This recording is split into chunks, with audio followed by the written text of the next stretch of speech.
খুবই সিম্পল লুকের এক জোড়া বেঙ্গল মেকিং ভিডিও আপনাদের সাথে শেয়ার করতে যাচ্ছি। তো দেখতে পাচ্ছেন এই বেঙ্গলটা আমি ঝুলুরি দিয়ে মেক করে নিয়েছি। ডিজাইনটা খুবই সিম্পল হলেও এই ধরনের চুড়ি দেখতে অনেক বেশি সুন্দর লাগে আর বেসিক্যালি পরার পরে বেশি সুন্দর হয়। তো এই যে সুন্দর করে চুড়িতে আমি কাপড় পেঁচিয়ে নিয়েছি, আর চুড়িতে কিভাবে কাপড় পেঁচাতে হয় তা নিয়ে অলরেডি আমার পেজে অনেকগুলো ভিডিও আছে, চাইলে সেটা দেখে নিতে পারেন।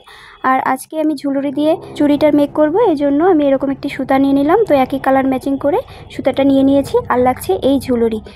বর্তমানে তো এই ধরনের ঝুলুরি আর কড়ি দিয়ে তৈরি করা চুড়িগুলো অনেক বেশি ট্রেন্ডিং একটি প্রোডাক্ট। তো আমি আমার নিজের জন্য এই চুড়িটা মেক করে নিচ্ছি।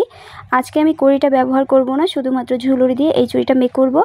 এটা সাধারণত যে কোনো কুর্তি বা কামিজের সাথে খুব সুন্দরভাবে ক্যারি করে নিতে পারবেন। চাইলে আপনারা বাসায় যে ড্রেসগুলো পরেন তার সাথে সুন্দর করে এই চুড়িটা পরে নিতে পারবেন। একটু ডিফারেন্ট লুক দেবে আর দেখতে অনেক বেশি ক্লাসি লাগবে। তো দেখতেই পাচ্ছেন কিভাবে আমি ঝুলুরিগুলো সেলাই করে নিচ্ছি। প্রথমে সুচটাকে কাপড়ের মধ্যে উঠিয়ে নিয়ে তারপরে এভাবে কিছু ঝুলুরি নিয়ে তারপর আবারও একই রকমভাবে সুচ দিয়ে সুন্দর করে সেলাইটা করে নিতে হবে।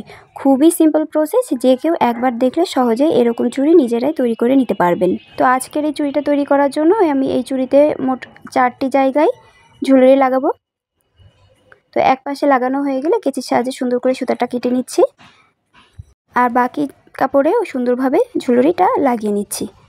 তো দেখতে থাকুন ভিডিওটা, আশা করি সুন্দরভাবে বুঝে যাবেন আজকে চুড়িটা কেমন ডিজাইন হতে চলেছে। তো এই যে এখানে আমি 10 থেকে 15টার মতো ঝুলুরি নিয়ে নিয়েছি। তো আপনারা আপনাদের পছন্দ অনুযায়ী ঝুলুরি নিতে পারেন, আর চাইলে অনেক বেশি ঝুলুরি দিয়ে এই চুড়িটা মেক করা যায়, সেটা কিন্তু দেখতে অনেক সুন্দর লাগে। তো ইনশাআল্লাহ নেক্সটে আমি এরকম একটি চুড়ি ভিডিও আপনাদের সাথে শেয়ার করব।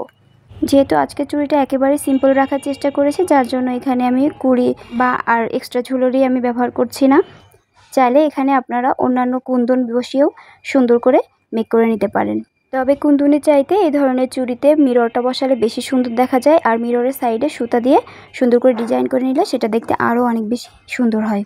তো এই ধরনের চুড়ি কিভাবে মেক করতে হয় তা নিয়ে ইনশাআল্লাহ আমি নেক্সটে ভিডিও আপলোড করব। তো ভিডিওগুলো দেখার জন্য অবশ্যই এই টেলস অফ হবি পেজের পাশে থাকবেন। আর যদি এই ভিডিওটা ইউটিউব চ্যানেল থেকে দেখে থাকেন তাহলে অবশ্যই আমার এই চ্যানেলটাকে সাবস্ক্রাইব করে পাশে থাকবেন। আজকের এই সিম্পল লুকের চুড়িটা আপনাদের কাছে কেমন লেগেছে অবশ্যই কমেন্ট করে জানাবেন। যদি ভালো লেগে থাকে তাহলে লাইক কমেন্ট শেয়ার দিয়ে পাশে থাকবেন। তো এই যে এভাবে আমার একটা চুড়ি মেক করা হয়ে গেল, এখন বাকি চুড়িটাতেও আমি একই রকমভাবে ঝুলুরিটা লাগিয়ে নিচ্ছি। আজকের চুড়িটা খুবই সহজভাবেই তৈরি করে নেওয়া যায়। তো এই দেখতে পাচ্ছেন আমি এইভাবে ঝুলুরি লাগিয়ে নিচ্ছি। শুধুমাত্র সুতার মধ্যে কিছু ঝুলুরি ঢুকিয়ে নিয়ে কাপড়ে লাগিয়ে নিলেই এই কাজটা শেষ হয়ে যাবে। তো এই যে আমার ঝুলুরি লাগানো প্রায় কমপ্লিট হয়ে গেছে।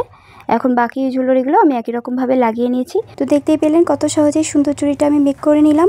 তো চুড়িটা কেমন হয়েছে দেখতে অবশ্যই কমেন্ট করে জানাবেন, আর যদি ভালো লেগে থাকে তাহলে অবশ্যই লাইক কমেন্ট শেয়ার দিয়ে পাশে থাকবেন। আজকে এই পর্যন্তই, ভালো থাকবেন সবাই, টেক কেয়ার অলওয়েজ, আল্লাহ হাফেজ।